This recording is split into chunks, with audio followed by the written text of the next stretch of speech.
আমরা একটা সমিতি করেছি। সমিতির পক্ষ থেকে লাভসহ বাকিতে পণ্য বিক্রয় করা হয়। অনেক সময় দেখা যায় কিছু ক্রেতা পণ্যটি ব্যবহার করার উদ্দেশ্যে ক্রয় করেন না।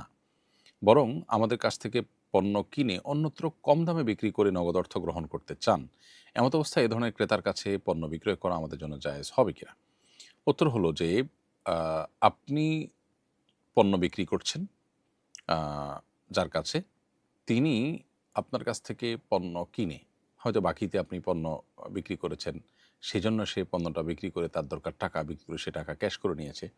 এটা একান্ত তার ব্যাপার। অর্থাৎ আপনি তার কাছে বিক্রি করেছেন বাকিতে এবং কিস্তিতে হোক বা নির্দিষ্ট সময়ে পরিশোধ সাপেক্ষে হোক বিক্রি করেছেন। তিনি সেটা পরিশোধ করছেন। কেনার পর যেহেতু জিনিসটার মালিক তিনি হয়ে গেছেন, এখন তার জিনিস তিনি বিক্রি করে যদি টাকা নেন, কম দামে বিক্রি করে টাকা নেন, সেটা তার ব্যাপার। লাভে বিক্রি করে টাকা নেন, সেটা তার ব্যাপার। আর এখানে যে কৌশলটা তিনি অবলম্বন করেছেন, তার দরকার নগদ টাকা, আপনারা বিক্রি করবেন পণ্য। তো সে আ পণ্য বিক্রি করে টাকা ক্যাশ করে নিয়েছে।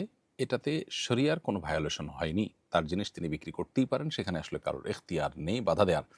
শরিয়া আসলে ব্যক্তি মালিকানাকে সর্বোচ্চ গুরুত্ব দেয়। এজন্য কোনো ব্যক্তির মালিকানাধীন সম্পদ ব্যবহার এটার কেনা-বেচাতে শরিয়ার অন্য কোনো ভায়োলেশন না হলে অন্য কাউকে সেখানে হস্তক্ষেপ করার অনুমোদন দেয় না। বিধায় এই কেনা-বেচা তার জন্য যেমন জায়েজ, ঠিক একইভাবে যে ব্যক্তি এরকম উদ্দেশ্যে আপনার কাছ থেকে কিনছেন, তার কাছে বিক্রি করতেও আপনার কোনো অসুবিধা নেই। অর্থাৎ আপনার এটা দেখার দরকার নেই যে তিনি কেনার পর আ নিজে ব্যবহার করবেন নাকি আরেকজনের কাছে বিক্রি করে দিবেন। হ্যাঁ, ব্যাপারটা যদি এরকম হয় যে এটা মূলত দারিদ্র্য বিমোচনের জন্য, তার উপকার পৌঁছাবার জন্য, অথচ তিনি সেখানে আসলে আরো বেশি ক্ষতিগ্রস্ত হচ্ছেন, তাহলে সেটা একটা আ প্রশ্নসাপেক্ষ বিষয় অবশ্য। এটা বিশেষ করে দানের ক্ষেত্রে যদি এরকম হয়, সেটা আ অনুচিত এরকম লোককে দেওয়া, যে লোকটা নিয়ে আসলে এটা আরো অনেক কম দামে বিক্রি করে ফেলবে। কিন্তু যদি সে বিক্রি করে ফেলে, সেটা তার জন্য জায়েজ এবং আ যিনি দিয়েছেন তার দানটাও আদায় হয়ে যাবে। ধরুন একজনকে আপনি একটা রিক্সা কিনে দিয়েছেন। আ দিয়েছেন তার দারিদ্র্য বিমোচনের জন্য। হতে পারে যাকাতের টাকা দিয়েছেন।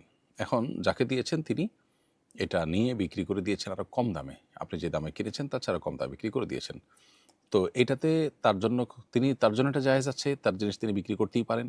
আবার আপনার যাকাতও কিন্তু আদায় হয়ে গেছে। কিন্তু এরকম ব্যক্তি যিনি আসলে যাকাতের অর্থকে আ